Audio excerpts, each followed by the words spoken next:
Okay, so the thing with pickles is there's a basic brine, okay?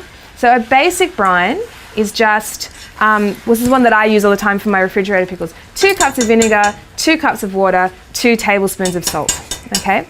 Now, the vinegar, this is the, I just bought this one yesterday. You can go all fancy and get organic ones, you can, all that sort of stuff. The thing you need to have, don't substitute, apple cider vinegar in a recipe for normal vinegar. You can't swap them out because it's a recipe for a reason.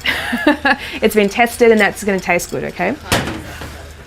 You can in recipes that call for it. So some dill pickles call for apple cider vinegar and some call for white vinegar, but just stick to the recipe and don't do like combinations because it can be a bit weird. It has to be 5% acidity. So don't buy a big bucket of vinegar that's for cleaning or something or other. It's got to be quality vinegar at 5%. So that's one thing. The salt, I've just been using sort of lake salt. There's kosher salt as well. Don't use table salt because it's got some preservatives in it. It can make, particularly with cucumbers, it can make them go cloudy. So that's that. Now, pickling spices that go in it. What kind of things do you see in jars like this? Yep, mustard seeds, chili, black pepper, garlic, bay leaves. Yep, juniper berries for sure. What about chili? Definitely chili. Okay, let's put this over here. So there are loads of things you can flavour this with. I mean, and experiment with it. I make it up all the time, depending on how I'm feeling. At the time, I'm like, well, can you just give that a little wash for me, please? If I have some leftover garlic, I'll chuck it in. If I have a couple of chilies that I don't want to use in the next couple of days, I'll put it in the brine, whatever's around. I put together a mix today of bay leaves, some black peppercorns, mustard seeds, and some coriander seeds. Don't go overboard and put too many in. I mean, you can follow the recipe, but just, play it by ear and experiment because it's kind of fun. So you don't need to blanch the garlic before it goes in because it's going into hot brine anyway. And similarly with the garlic, you can put some fresh herbs in. Dill is really nice in these pickles. That's why they're often called dill pickles. So, a big sprig of fresh dill, or even the fronds from the top of your fennel. When you get home, you're like, what am I going to do with these fennel fronds?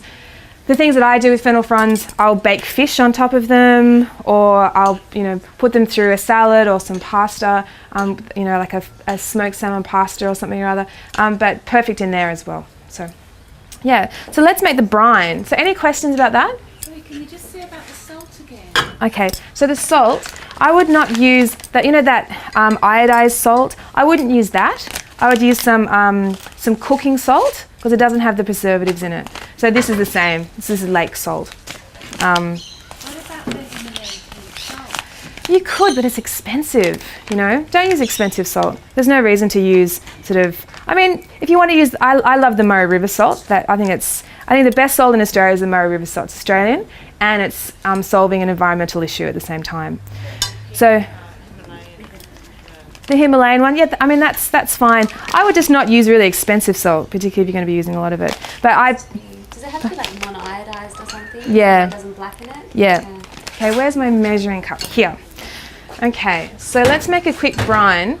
When I say it's simple, it feels silly even standing up here showing you how to do it because it's like 2 cups and 2 cups. I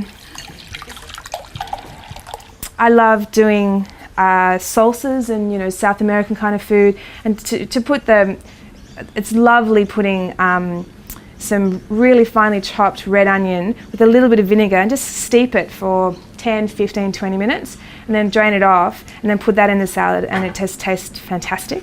So there are lots of quick pickles you can do as well as the long ones, and of course, like I said, the refrigerated pickles as well. So that goes in, this goes on, and then the salt. Okay, it's 2 tablespoons, but I'm just going to... No, not 2 cups. No. That would be quite significant amount of salt. So I just put, this is probably the equivalent of one more. That's about 2 tablespoons. I should measure that, but I'm not sure. So what's happening here? Are they fermenting these pickles, or are they? No, they're not fermenting. They're just pickling. They're getting preserved Just getting preserved. There's lots of different ways to preserve. So you've got oil, salt, vinegar, fat. So just think of like a pate or something rather. That's preserved by having the fat on top. What else is there? Obviously there's sugar. I think that's about it. So they're kind of you think of all the different things that we eat, preserved lemons, olives, all those sorts, and they use that really, it's very basic primal kind of cooking. So we're going to pickle in this jar, this one, because it's kind of tall. There are a couple of tricks. So cut them and then quarter them, simple. And then I had this in some hot water before. So, and it's still a little bit warm. So the trick is just to layer them in. It's got to be nice and snug, so not loose and sort of bobbing around. See, that one's kind of nicely packed in there. So, and then we put a couple of the spices in. What about the chopping board? I'm sure that potentially got so much bacteria. But you know what? It's going into a hot jar with hot liquid on it. So I wouldn't worry about it. Yeah, and you've got to have clean hands and clean board. The best thing to do when you're making a jam or whatever is clean your kitchen first. Make it really clean and clear, because it can get messy and dirty really quickly. Yeah. Okay, so this is done. Now, so I packed them in nice and tightly. Can you see that? So there's not too much. I could probably fit another one in there, but then I have to use that, and I don't want to do that. So. So it's got the herbs, the spices in the bottom. It's got a bay leaf in there as well. That's so cute, isn't it? Yeah, it's sweet. Lovely. So the thing is, so see here, you need to have what's called a head space, okay? You need to have like a centimetre at the top, and the brine has to cover all of the vegetables, okay? So, also, the reason that you have to have the brine covering everything is because otherwise these cucumbers are going to be exposed to the air, then they're going to grow bacteria, then it's going to be all over. Okay, so this is why I like this little saucepan for this job. Whew. Did you boil it or did you just heat it up? Doesn't really matter if you don't. You just want to make sure that the salt is dissolved in it. Yeah. So then this goes here. That's about right. Poke them down. Okay. And there we go. Done. And we have a jar of pickles. It's as simple as that. It really is as simple as that.